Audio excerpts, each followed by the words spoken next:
turned it off. So now we're back on. Can I know how that? We're back on live. Here in the Yeshiva YTD, Yeshiva Tmimei Darach in the holy city of Tzfas. Why are you looking at me like I went nuts? You think I went nuts?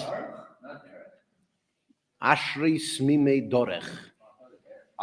Yeah, people say derech. It's not Tmimei derech. Dorech.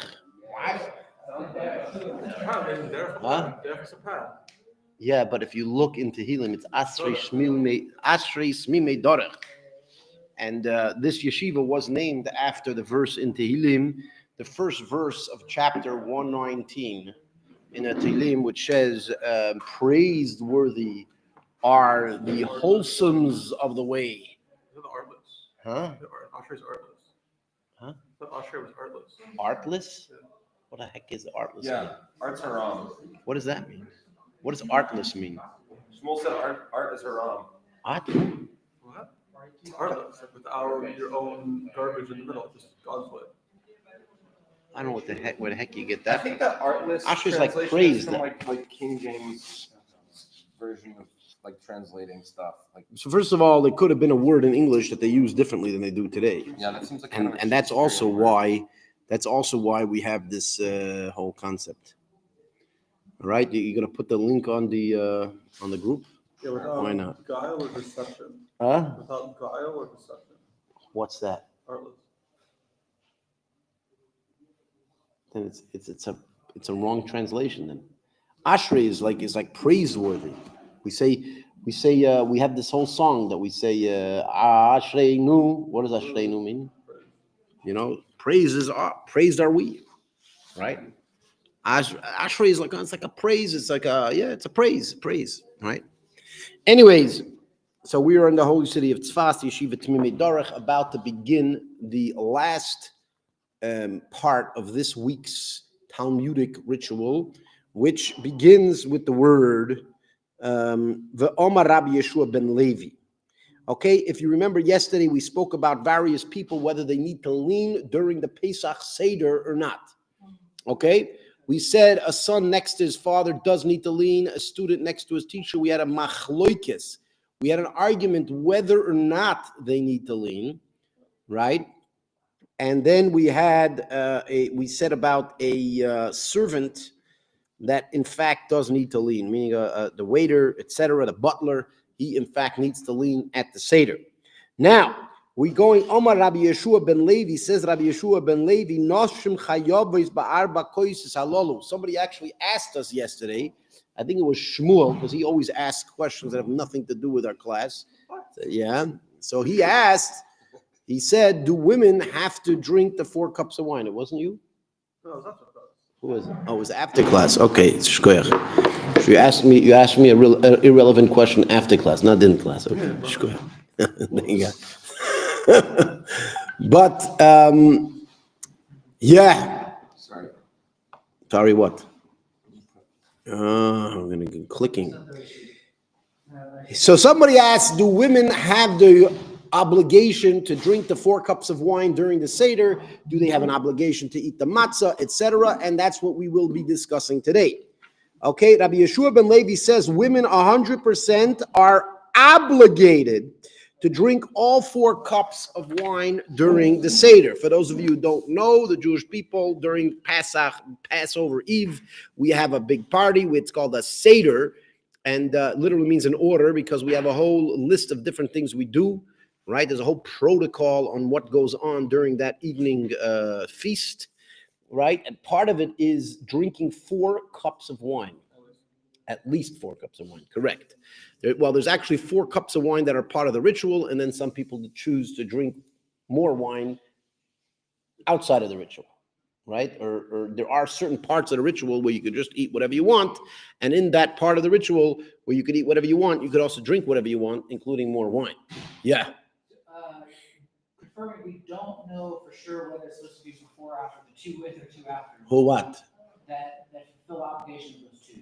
Of what two? Talking about leaning? Again, we spoke about leaning, Right. that 2 of them you need to lean and 2 of them you don't need to lean. However, there was an argument for each one of the 2 to be the 2. And therefore, since we're not sure whether it's the first two that needs leaning and the last two don't, or the last two need leaning and the first two don't, therefore we need to lean on all four of them. Okay, but that doesn't have to do with the actual drinking and consuming of the wine. If you want to drink and consume the wine, what?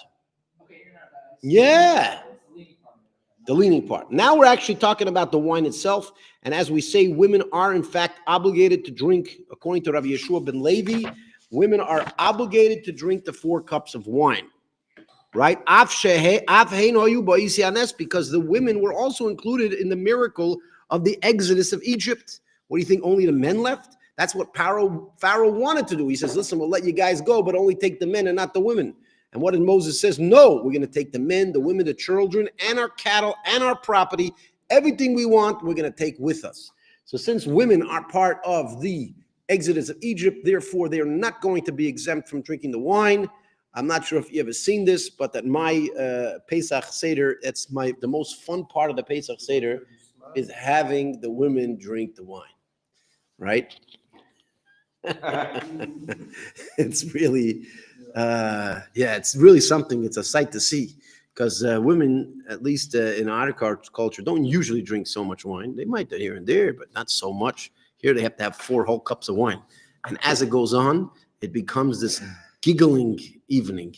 They just giggle and laugh. You can say anything. You could make a face, and all of a sudden, boom, all the women at the table are sitting. You're like, I didn't say anything. You're like, that's so funny.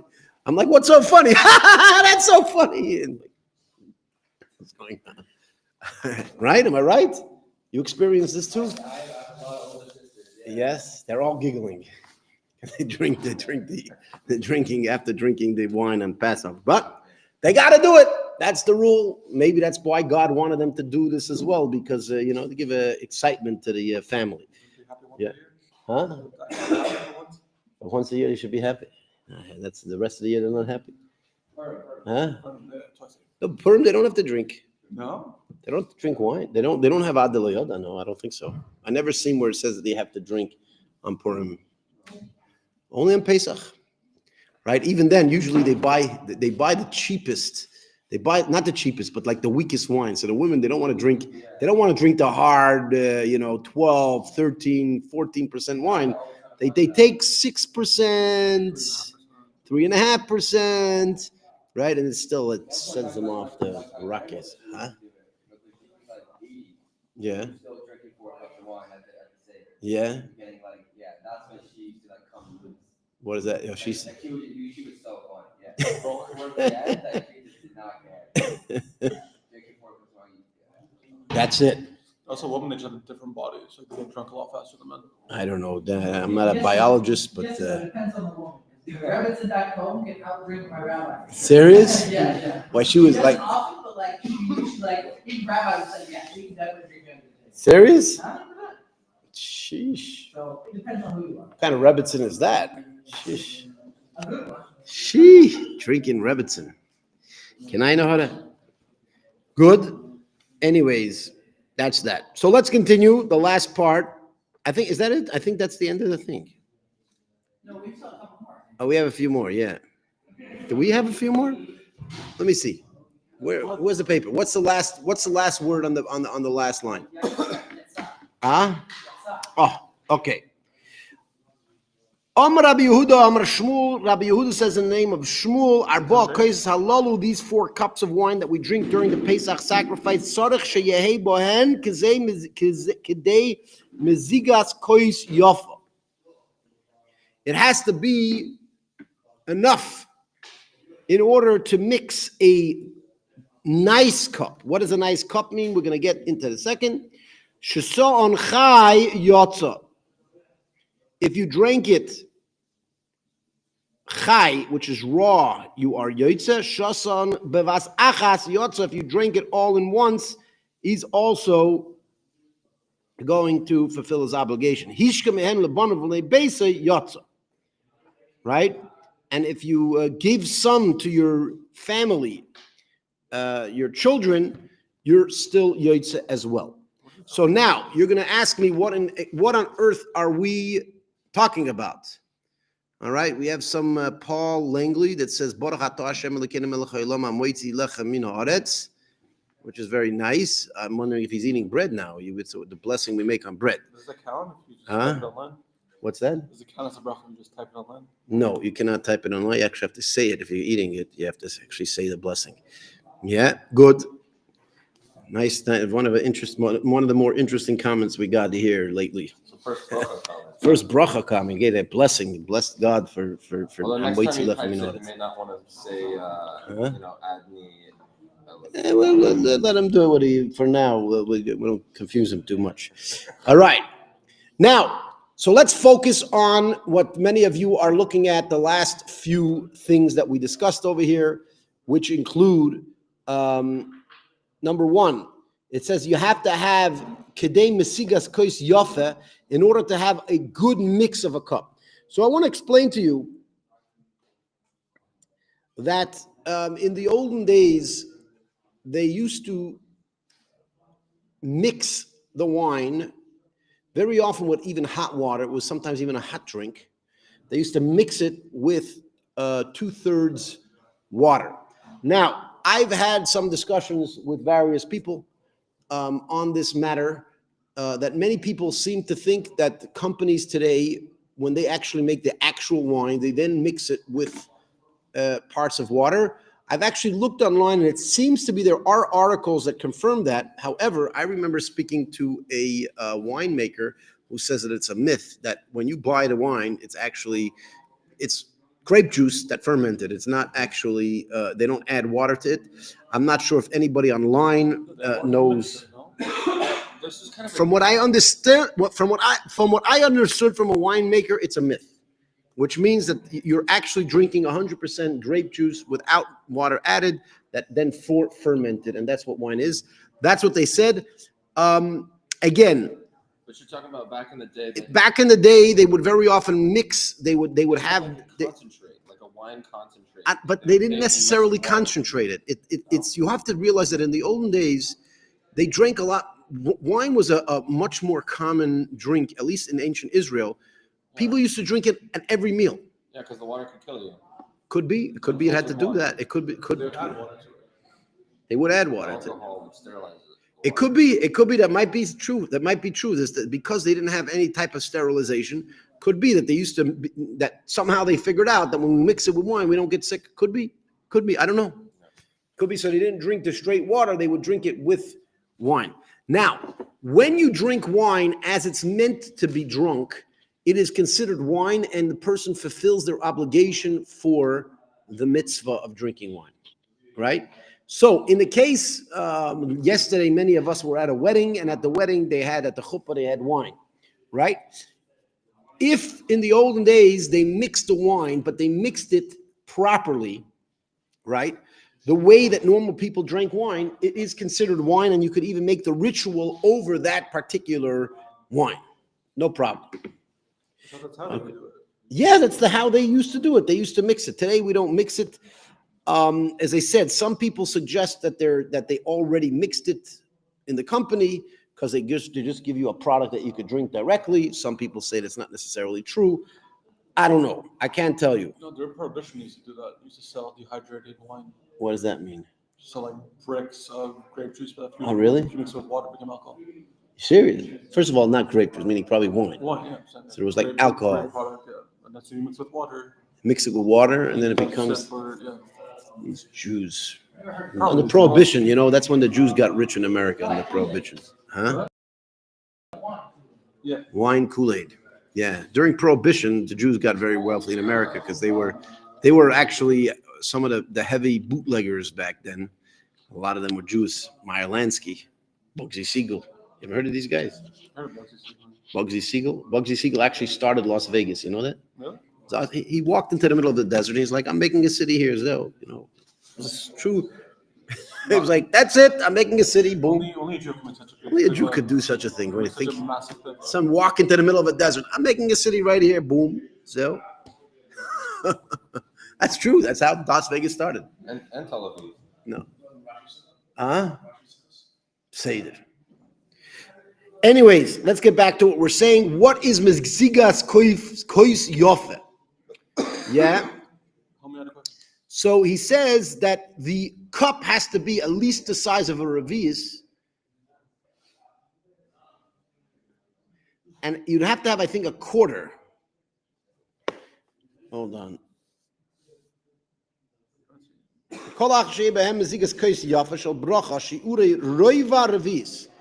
quarter of a revius. They used to drink 1 part wine, 3 parts water. It has to be like that. Yeah. Look. Yeah, meaning that if you put less original wine, then it doesn't count. You cannot use less than a quarter of a revius wine. Meaning you have to put a quarter of a revius wine and then 3 parts water. That's the way they used to mix it. I'm still waiting if maybe somebody online could tell me the truth about mixing wine with water today, whether or not the companies all mix water into their wine or not. The reason why I think that they don't is because take, for example, some of the wines that are 16%. If you're telling me that they mixed water, which means if they didn't mix water, it would be a higher percentage. Don't you think somebody would be trying to sell the original wine? I think somebody would. Wine could only get to a certain amount of alcohol, a certain percent of alcohol, and it stops. And if you let it go longer, it turns into vinegar.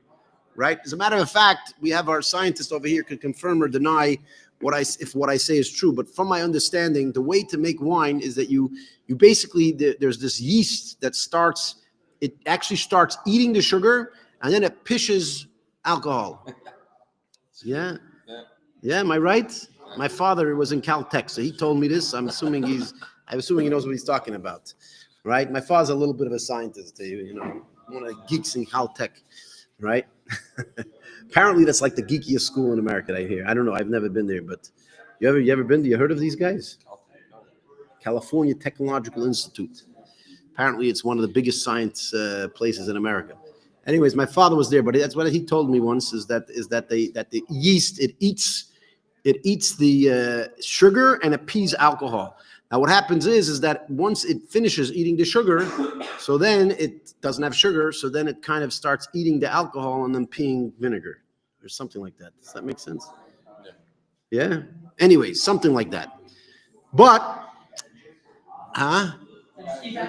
So you will find wines that are much stronger than the normal wines, but they're always going to be sweet because they have to add a lot of sugar.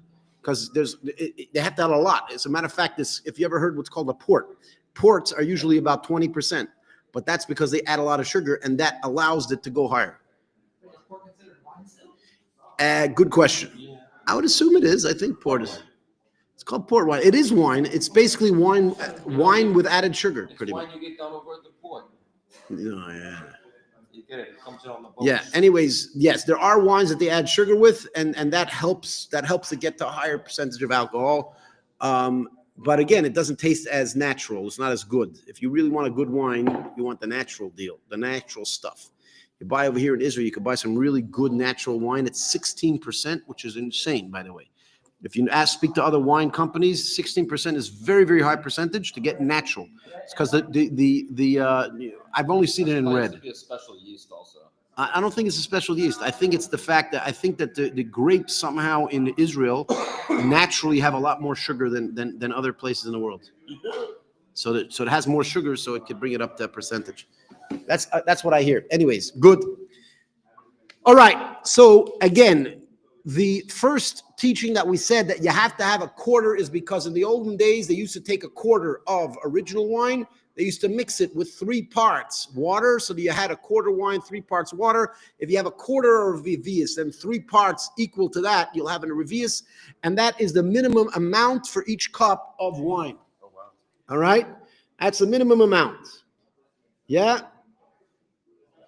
We says also, Shasan Chai, if you drink it raw, you are Yoitza, which means you could drink raw wine. You do not need to mix it. That's why it's saying it, because people in the olden days, you were so used to mixing the wine with water and kind of diluting it a bit, that you may have thought that if you ate it raw, or if you drank it raw, you're not doing the real deal wine.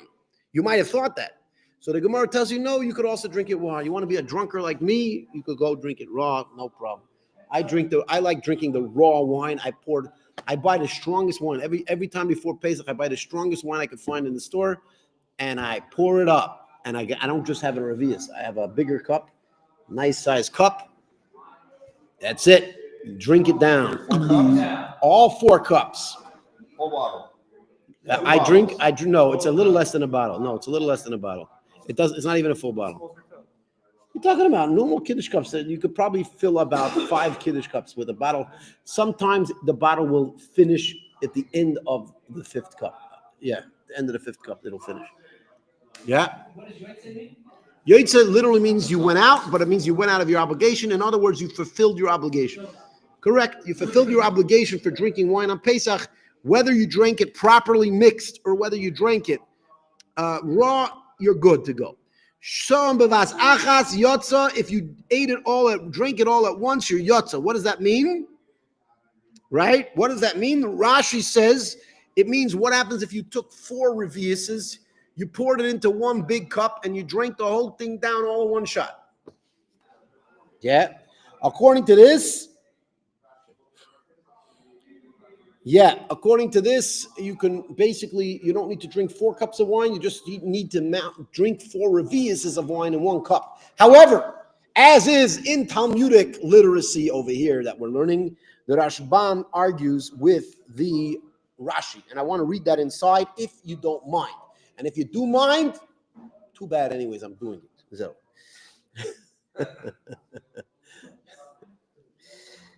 Good. Bevas achas. Ira arbatam.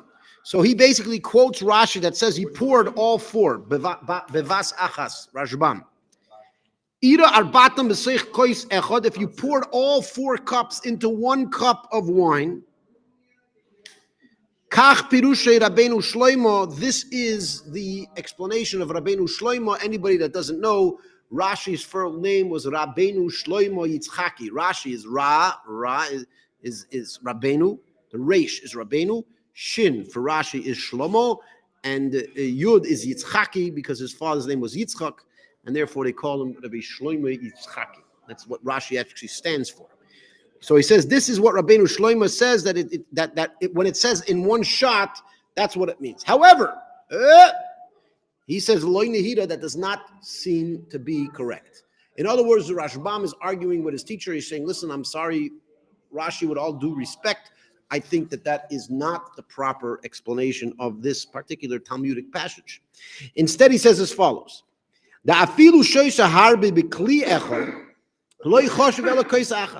he says, I think that if you fill up a bucket of wine and you drink it all at once, you're only fulfilled 1 cup, because 1 cup means 1 cup. Whatever vessel you have, you down that vessel, right? If you have a big vessel, you have to down a big vessel. If you have a small vessel, you down a small vessel. Huh? Fishbowl Kiddush. Fishbowl Kiddush. Fishbowl Kiddush? What's that? Fishbowl. You fill up a fishbowl with, you've done this? Not Kiddush, but yeah. Are you normal? Fill up a fishbowl? What do you do with the fish? What? You don't put fish inside. Oh, there's no fish in there. No. Oh, that is nice. I thought he's putting wine into the fishbowl and then drinking it with the fish inside. If they're partaking Pesach as well. Huh? If they're partaking Pesach as well. Yeah, give them 4 cups of wine. Why not? Anyways, so the Rashbam says that according to his opinion, you have a vessel, I don't care how big. You see this vessel, for example, this vessel probably is maybe even 4 cups, meaning 4 reviuses, probably 4 reviuses. If you have this one thing, you drink the whole thing. If you drink the whole thing, you only fulfilled 1 cup of wine, not numerous cups, because each vessel is considered 1 unit, and whatever's in that vessel is that, right? So that's what Rashbam says. He's basically saying he would think that putting it all into 1 cup, it would only count as 1 cup. Yeah. What does he say? The needly, and he says, it appears to me, the hachi perushay, that what it means when it says bevas achas. What does it mean? Shaloi al seder mishnasenu elishtasam litzufim. Meaning, he says that when the Gemara says if you drink it all at once, your yotzeh does not mean that you filled it up all into 1 vessel and drank the whole thing down. It really means you poured a cup, you drink it down. You poured another cup, you drink it down. You poured a third cup, you drink it down. Fourth cup, you drink it down. And you didn't drink it in the right places in the program. As I said, there's a whole protocol. Anybody that's ever participated in a Pesach Seder will know that there's a whole protocol that we do. There's a whole ritual. There's things that come first, things that come second, right? And so the Gemara is teaching you that technically, if you decided to break protocol and drink 4 cups of wine, then you will still be fulfilling your obligation. So Mendel, question. What does bevas achas mean in this Gemara?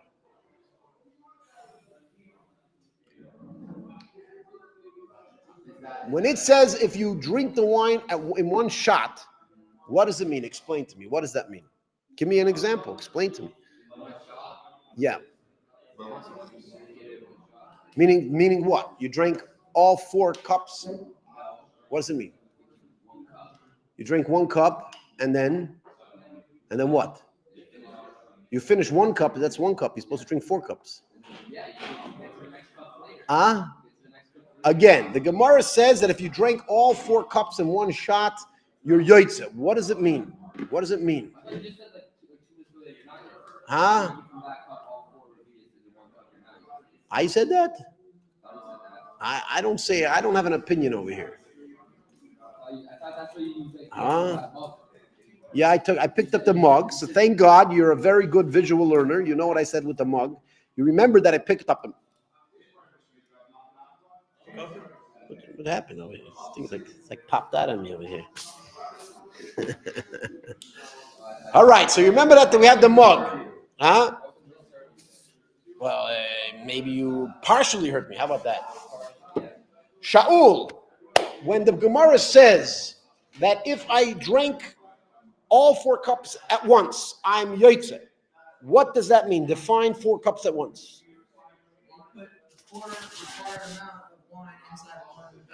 So you pour 4 amounts into 1 vessel and you drink the whole thing down. Yes. Okay, that's what you say. Mendel just said that you're not yoitze. He says he remembers me. He says, I remember picking up the cup. I picked up this cup and I made a whole thing. And just be careful that it doesn't spill on me over here. You got to drink this afterwards. Okay. So Mendel says, I picked up this cup and I explained that pouring into this 4 cups, you're not yaitz. So how come you are arguing with me? That was an opinion. Oh, Baruch Hashem, we have a Talmudic scholar. Can I know that? Now we're getting somewhere. Yeah, Ruvain. What does bevas achas mean in this Gemara when it says if you drink all 4 cups at once, you're yaitz? What does it mean? What do I mean? What does it mean? You know, Jew answers every question with a question. What do you mean? What do you mean? Huh? So what? You poured all of them into 1 cup? You don't know. So apparently no one's listening to me today. And maybe Shmuel, let's see. Yeah. Oh, Baruch Hashem. Somebody was listening to me today. The answer is it's a machloikes. There's an argument of what the Gemara means. The Talmud says if you drink all 4 cups at once, you in fact fulfilled your obligation. However, there is an argument as to what does it mean you drank all 4 cups at once. Okay? What are the 2 opinions? As of now, we have Rashi and the Rashbam. It's possible there's more opinions. But let's go to what are the opinions. Avi, what are the opinions? Of what? Huh? What does it mean if you drink it all at once? It just said over here, if you drink it all at once, you did fulfill the 4 cups. So what does it mean when it says you drink it all at once? What does it mean? What it means is that you did the mitzvah, you completed it. You completed the mitzvah, right. So we know that that's what I just said. You've completed a mitzvah. The question is, define, what does that mean? To remember the leaving of Egypt, there's already the 4 cups of wine. I know why we drink. Well, we're not discussing why we drink the 4 cups of wine. We're trying to figure out what is the definition of drinking 4 cups of wine at once. To not have. Does that mean that I pour 4 cups into 1 cup and drink it? No. It doesn't mean that. No. Does it mean, then what does it mean? It means that you rush it all at once. You don't want to wait 5, 10 minutes. You want to get it all done quickly. So what does it mean? So I poured 1 cup and then I drank it. And then what did I do? Put another. Poured another cup and then drank it. And then what did I do? There's a break in it. Another cup and another cup. So I poured 4 cups in a row and drank it. So you're saying that's what it is. Do you agree with him? Oh, so if you're listening carefully, there is a dispute as to how to define that. Good. There's a dispute as how to define this rule.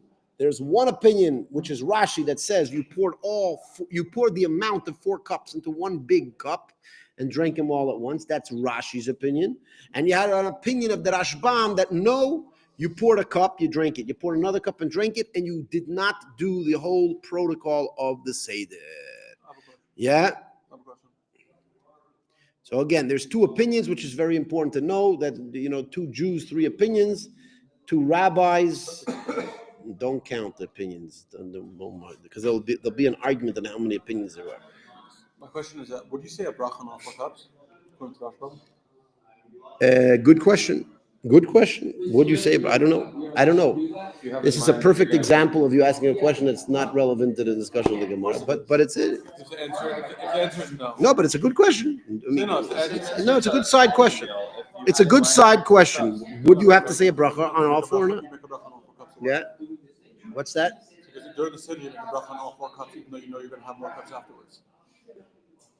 The fact is, during the Seder, there is somewhat of a break between the cups, but nevertheless, it's part of a meal, and we say that it is a unique rule that you say Bayer Priya Gafen on each cup that you really shouldn't have to do. So perhaps you would make a Bayer Priya Gafen on each of these 4 cups if you did it right away. But I'll tell you the true answer of why it's probably not mentioned here in the Gemara, because we don't tell you what to do wrong. Okay? The Gemara is not going to tell you what to do wrong. Right? It's wrong to drink 4 cups one after the next because you're meant to do it in the order. So we're not going to tell you, by the way, if you want to cheat the system, this is the way to do it. We're not going to tell you that. If you want to cheat the system and do something you're not supposed to do. The Gemara is saying, listen, you already cheated the system, right? Okay, so I'll tell you whether you fulfilled your obligation, whether you didn't fulfill your obligation. But I'm not going to tell you, by the way, if you want to cheat the system, this is what you should do, right? So it's a good question, but that seems to be why the Gemara ignores that particular concept, right? Because the Gemara probably wouldn't be telling you how to cheat the system. Okay. By the way, it's interesting. Amen. Tosfos says, let's read Tosfos. Tosfos says, "B'vasachas nida kepirush Rashbam." He says, I agree with the Rashbam. He basically says, it appears to me like the Rashbam, sheshasum nitzufim, that you drink them one after the other, but loy kepirush Rashi, and not like Pirush Rashi yirabatim toich echad. Yeah, that's it. Again, he basically weighs in. He says, I agree with the Rashbam, don't agree with Rashi. That's that, right? Tosfos very often argues with Rashi.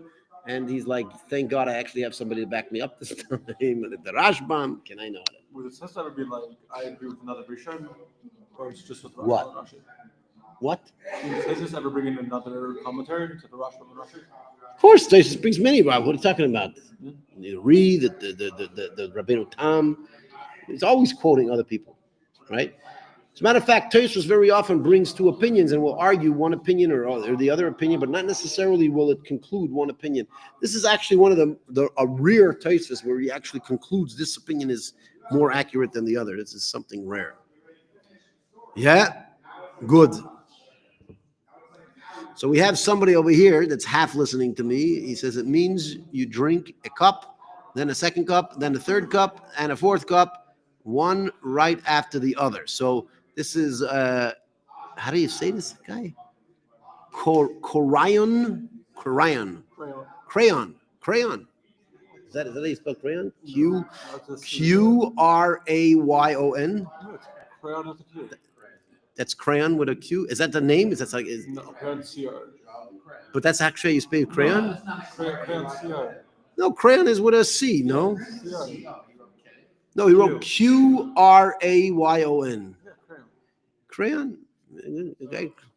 But anyways, he got according to the opinion of the Rashbam, but he missed the fact that there's also the opinion of Rashi. So he got the opinion of Rashbam correct, although there's the opinion of Rashi that he missed. All right, good. Can I know how to? That is with Bevas Achas. What is it? Oh, Hishka Mehen Lebanav of Bnei Beisei. What happens if you give your family the wine from your cup? Like, is somewhat of a tradition that very often you give your family wine from your cup. It says you're still Yoitze. What is this? What is this trying to tell you? That they don't need a requirement of wine to fill it. So he basically says as follows. He says that we're talking about when you drink, let's say you had an exact amount and you drink it and then you pour to your family a little bit, you're still Yoitze. Why? Because at least you drink majority of the cup. Once you drink majority of the cup, you're good to go. Huh? You don't have to drink revius? Huh? You don't have to drink revius? Apparently not. Apparently you need to drink majority of a revius. And as long as you drink majority of a revius, seemingly you're Yoitze. So drinking and making the blessing separate requirement. Huh? So when you make the bracha, in order to make the bracha, you have to have a revius of wine. In order to fill it and drink it, you only need to drink most of it, not the entire revius. Again, to make the blessing, you have to be holding a revius wine. Right. But you only have to drink majority of that revius. Right. Two separate. Not required to make the bracha and to drink it. Correct. Yeah. Yeah, you think anything can be too simple in Judaism? Everything is like. Yeah, both hers and olives. Good. Anyways, that is the end of this week's quota, and we shall, Be'ezrat Hashem, we're gonna make a brief summary over this Gemara, and then we're gonna give you a chance to learn it inside in the original text, as you should. Yeah, go. So, whenever you give your family members, you drink the majority of it. Yeah. And they drink it, your wife potentially included, and your children. Are they That- they fulfill their obligation then based Right. on that little amount that they got? I hear. It's a good question. Seemingly no. But it's interesting because it says Lebanav to his children, Lebnei Beisei, and the people of his house. It seems like you're giving to people that are under bar mitzvah that don't necessarily require to drink a full cup, because otherwise they should have to drink a full cup. Ideal for your wife to have her own cup then, rather than taking Yeah. yours. I'm actually looking. I don't see anybody mention this. No one's really mentioned. No one's mentioning it. What was your question? So like whenever your first cup, your second cup, you drink the majority of it, Yeah. and you give some to your wife and your kids. So the question is, the question is if it's very interesting because it doesn't really mention clearly. It doesn't mention clearly. I would think we're talking about people under the age of bar mitzvah, because over the age of bar mitzvah, we said that they need to have their full cups. Seemingly they do. And I can tell you that today in Jewish tradition, everybody has their own cup. It's the only time during the year where everybody makes kiddush. As a matter of fact, many families like my own, everybody makes kiddush together. Like everybody picks up. It's a really cool part of the Pesach ritual where everybody around the table is holding their cup and everybody is pronouncing the kiddush together. Is that the way you do it, Mendel? Is that the way you do it? That everybody says the bracha together at the table at the same time. Meaning everybody holds the cup and everybody says the bracha together. You don't pour a cup for everybody? What? My family's older, like they just want to get it done with. They just want to. No, but I'm saying everybody has a cup by Kiddush, right? Not like a normal week. Not everybody has a cup. Here, everybody has a cup. The first one we probably do like together, and after that. No, I'm saying like the Kiddush itself. I mean, the Kiddush itself, everybody around the table, everybody has their cup, and everybody holds their cup, and everybody says Kiddush simultaneously. That's the way it's done in my house, etc. Oh, you're one of those rich guys. Okay. Pesach. It's like the biggest.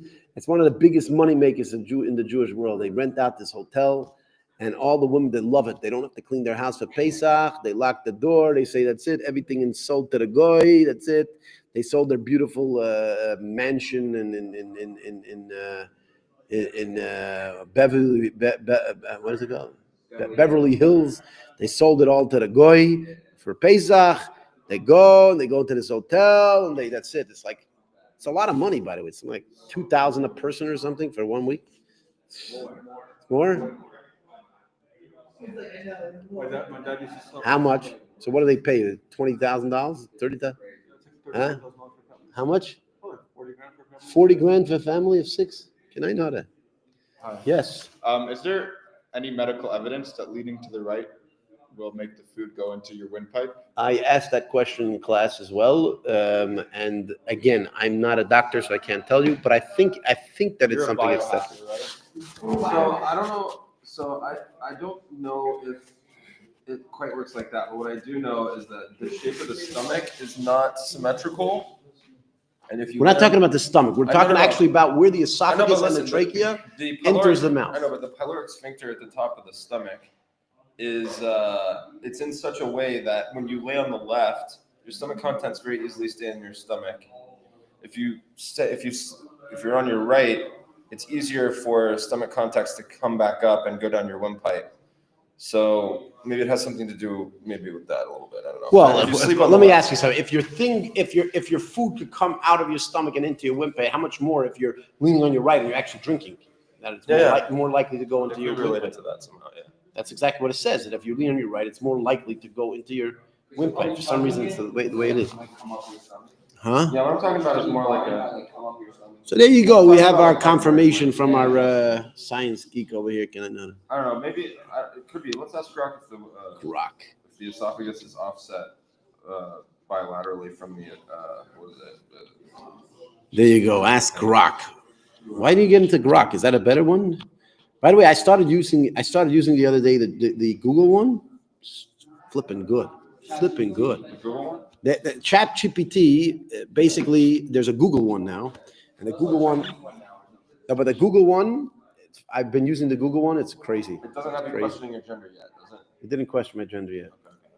I don't know. It definitely didn't have me questioning my gender, right? As the father of 12 kids, it'll be a bit difficult to You use question Google my AI gender. long enough. I don't know. That's rough. Yeah. Be careful. I have another question.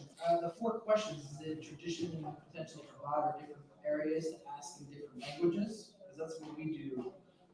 In Chabad, first of all, the 4 questions should be in a language that the children understand. In Chabad, there's a tradition to say it in Yiddish because many people knew Yiddish and more than Hebrew, right?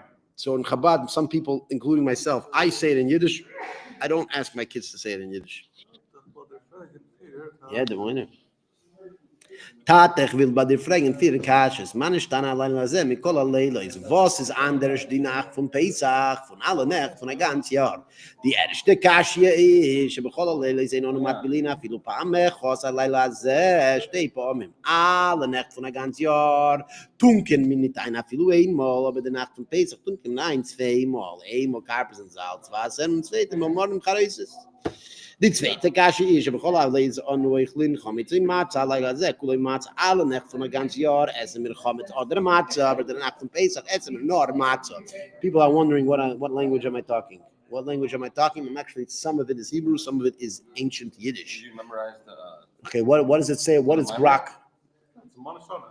What does Grok say? The esophagus does connect to the pharynx at the back of the throat slightly to one side, especially the left side, due to the positioning of the blah, blah, blah. This means the entrance to the esophagus in the throat is indeed slightly off-center to the left.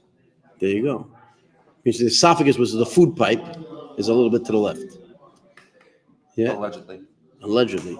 But you even said more. Is that when you're leaning to your left, it kind of opens your stomach, which kind of makes it more likely for the food to go down. No, it's not.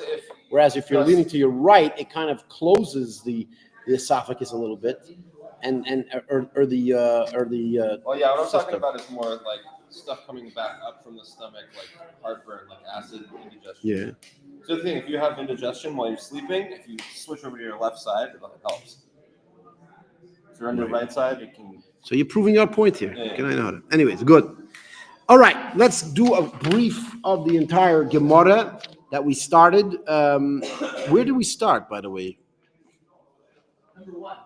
What does it start with? What's the word? Rapsashes. Oh, Okay, so in the beginning of the week, we had a very kind of like standalone discussion of Rav Sheshes. We tried to prove that Rav Sheshes held that it was Mincha Gedola, and we said because he used to fast the whole day before Pesach, we determined that he was just a person that was very sensitive. He would eat a little bit, he couldn't eat matzah. That's it. That was pretty much the whole discussion of Rav Sheshes. Now we started speaking about leaning. We had a bit of a discussion about leaning, right? When is leaning required? Number one. And number two, who is required to lean? Once we spoke about leaning, we also got into the 4 cups of wine, which again, who is obligated to drink the 4 cups of wine? We say the women are obligated to drink the 4 cups of wine. And then we started going into the wine itself. What type of wine is valid for the 4 cups of wine? And I think that was probably the quickest summary you've ever heard me say on the whole week's Gemara. But everything that I just said is pretty much summarizing the entire Gemara we learned till now. There are details in it, which obviously I encourage you to do, because that's what you're meant to do in this program, is to study, read over these things, and you should do well. Bezrat Hashem, sei gesund, stark. Anybody has any questions? Yeah, any questions out there? On topic or no?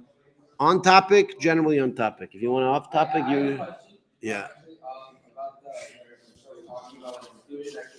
Yeah.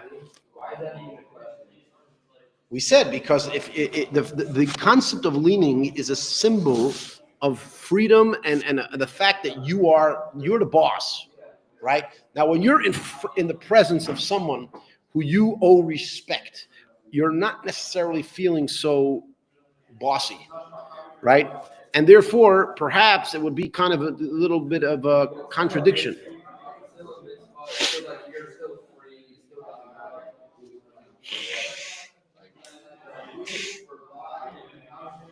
Again, it's not a mitzvah to lean. It's a tradition to lean as a symbol. And if it's not symbolizing it, perhaps it's not meant to be done. That's what the Gemara seems to be saying. That if it's not if it's not accomplishing its proper symbology, then why do it?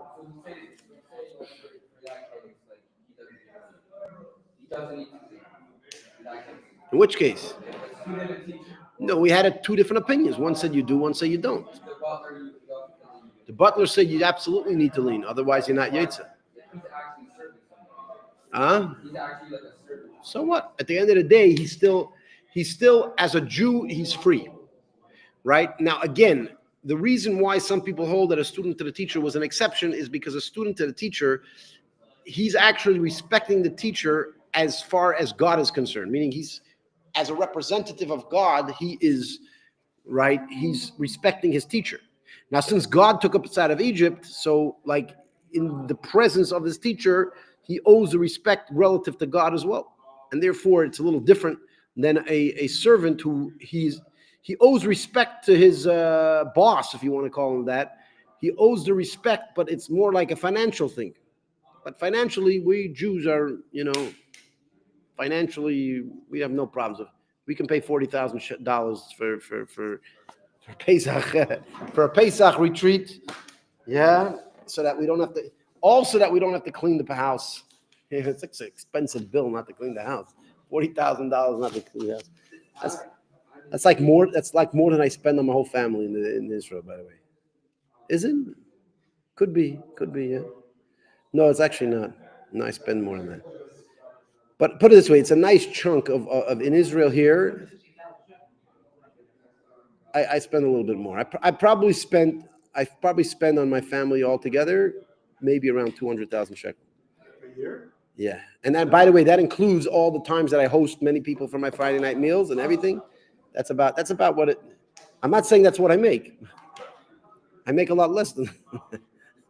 Somehow I end up spending money that I don't have, but that's about what I end up spending on a full family. Is what somebody spends for 1 week in America for a Pesach vacation. Is a nice chunk. Crazy one that used to sell to them. Huh? That used to be sold to a place called KMR. Yeah.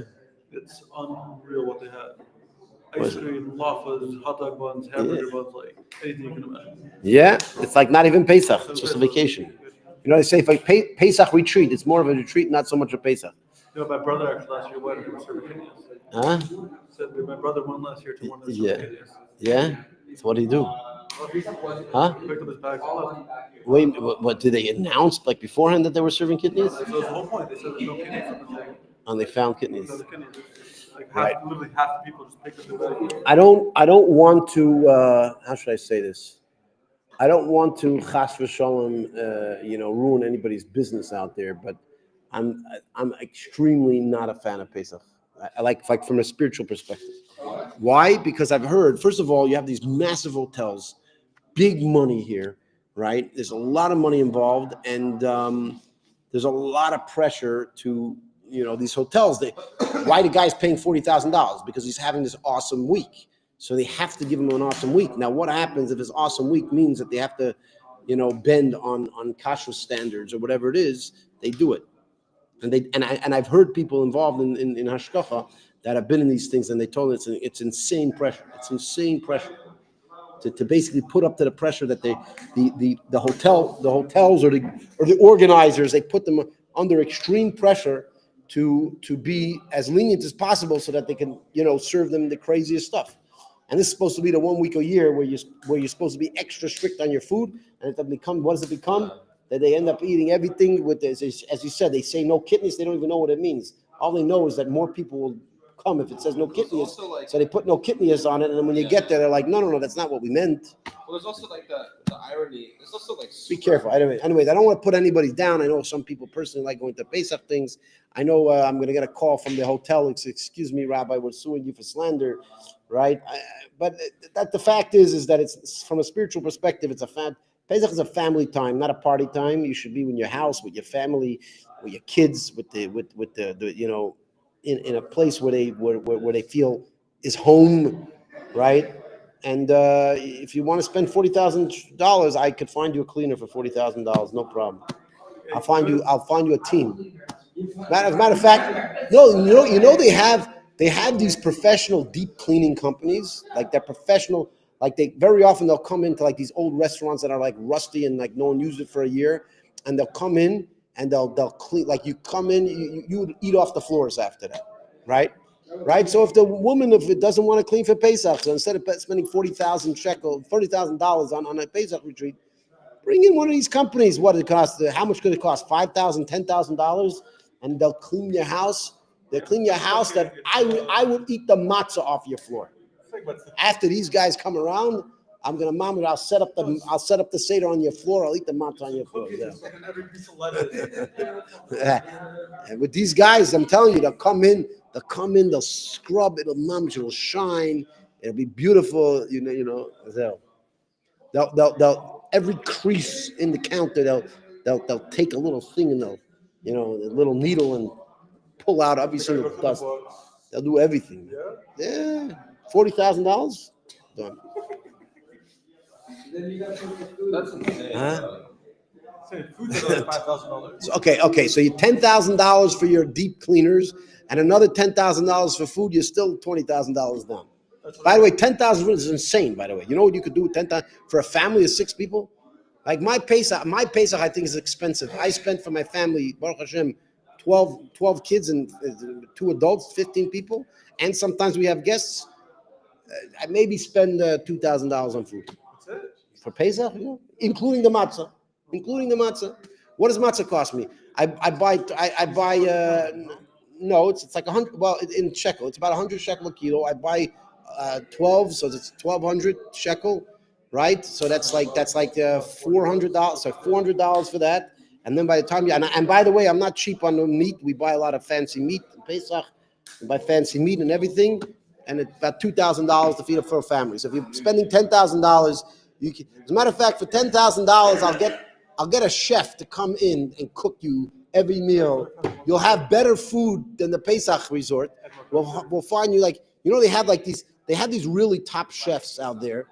They have these top chefs. They have these top chefs out there that they specialize in like home, like they'll come to your house, like these rich people. They come to the house and they make your meals. Yeah. So again, for like $10,000, we'll have your house cleaned. Another $10,000, we'll have the.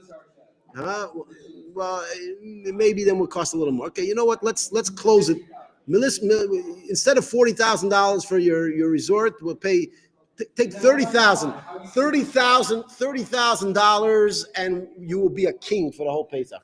We'll bring in a cleaner. They'll clean the place spotless. We'll bring in a Michelin, whatever this guy's chef that is. We'll make sure the guy goes through 10 hours of training to learn what he's allowed to do on Pesach, what he's not allowed to do on Pesach, how he's going to make it. Trust me, they'll figure out how to use the ingredients, right? To peel the potatoes and the tomatoes and everything. They do everything. I'll be the top guy. We'll have a mashgiach there for $30,000. How much can a mashgiach cost for a week? $1,000. $1,000 for a week for the Pesach. We'll have a mashgiach there in your house with the Michelin chef.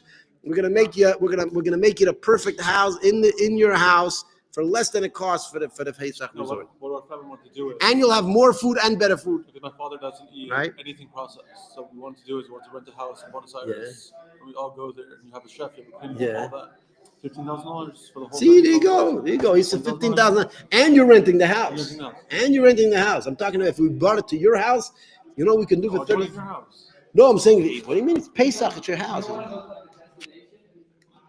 Again, I could understand why some people want to go on a vacation. Fine, but on Pesach, you don't need to go on a Pesach. That's what I'm saying. I think that on Pesach, I think it should be a home environment. It should be the place that you live in all the time. It's a spiritual time. It's an educational time. It's not the time. You want to go in the summer to Buenos Aires and rent the house and have fun? Good, go do that. Why not? But to do that on Pesach, I don't think is the best spiritual thing to do. I think again, as I said, for the same amount of money you spend on these things, we can have mamish have we'll have you treated as a king in your house, right? Yeah, we're starting a new service. It's called Pesach Resort in your house. Yeah, did we brand it properly? How should we brand it? Huh?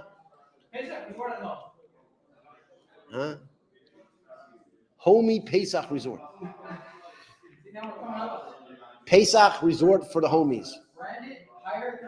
How about that? Pesach Resort for the homies. We got it. Huh? What's that?